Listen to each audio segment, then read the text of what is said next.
Hi hello అందరికీ. ఈరోజు చాలా సింపుల్ అండ్ డిఫరెంట్ స్నాక్ రెసిపీని షేర్ చేస్తున్నాను.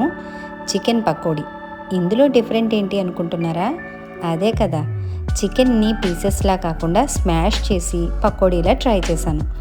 టేస్ట్ అయితే చాలా అంటే చాలా బాగుంది. నాకైతే బాగా నచ్చింది. మీరు కూడా తప్పకుండా ట్రై చేసి దీని టేస్ట్ మీకు ఎలా అనిపించిందో నాకు కామెంట్ చేయండి. ముందుగా స్టవ్ పైన ప్యాన్ని పెట్టుకొని 2 గ్లాసుల వాటర్ని వేసుకొని half spoon salt, half teaspoon పసుపుని వేసుకొని ఒకసారి మిక్స్ చేసుకొని చికెన్ బ్రెస్ట్ పీసులని వేసుకోవాలి. బ్రెస్ట్ పీస్ అవైలబుల్గా లేకపోతే బోన్లెస్ చికెన్ అయినా తీసుకోవచ్చు, నో ప్రాబ్లం. చికెన్ పీసెస్ని వేసుకొని 2 గ్లాసుల వాటర్ పూర్తిగా ఎగిరిపోయేంత వరకు చికెన్ని ఉడికించుకోవాలి. చికెన్ ఉడికిన తర్వాత పీసెస్ని తీసుకొని పూర్తిగా చల్లగా అయిన తర్వాత నేను చూపిస్తున్న విధంగా చేతులతో స్మాష్ చేసుకోవాలి. ఇలా పొడి పొడిలాడుతూ స్మాష్ చేసుకోవాలి. ఇలా స్మాష్ చేసుకున్న ఈ చికెన్ స్మాష్ని ఒక బౌల్లోకి ట్రాన్స్ఫర్ చేసుకోవాలి. ఇప్పుడు ఈ చికెన్లోకి 1/2 spoon black pepper powder, 1 spoon కారం, రుచికి సరిపడేంత సాల్ట్. చికెన్ని బాయిల్ చేసేటప్పుడు సాల్ట్ వేసాం కాబట్టి చెక్ చేసుకొని అడ్జస్ట్ చేసుకోండి. హాఫ్ టీ స్పూన్ పసుపు, హాఫ్ టీ స్పూన్ జీరా powder, 1 teaspoon garam masala, 1 teaspoon ధనియా పౌడర్, 1/2 స్పూన్ అల్లం వెల్లుల్లి పేస్టు, గుప్పెడంతా కరివేపాకు, సన్నగా చాప్ చేసుకున్న కొత్తిమీర, పొడవుగా కట్ చేసుకున్న ఉల్లిపాయ ముక్కలు, 2 టేబుల్ స్పూన్ల బియ్యపిండి.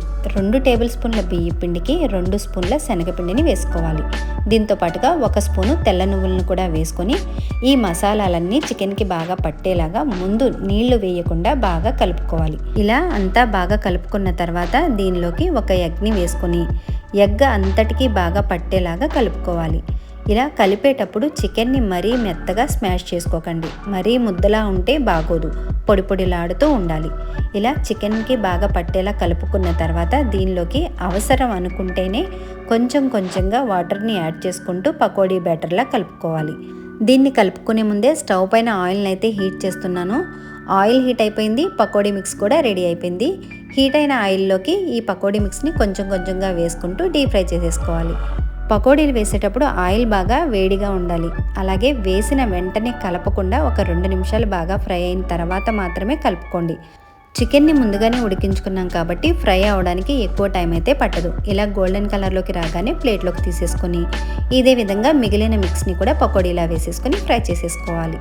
అంతేనండి, చాలా సింపుల్ అండ్ టేస్టీగా ఒక డిఫరెంట్ స్టైల్లో చికెన్ స్మాష్డ్ పకోడీ అయితే రెడీ అయిపోయింది. ఇంకా దీన్ని వేడివేడిగా సర్వింగ్ ప్లేట్లోకి తీసుకొని సర్వ్ చేసేసుకోవడమే. ఈ రెసిపీ మీకు ఎలా అనిపించిందో కామెంట్ చేయండి. Thank you for watching. Allah Hafeez.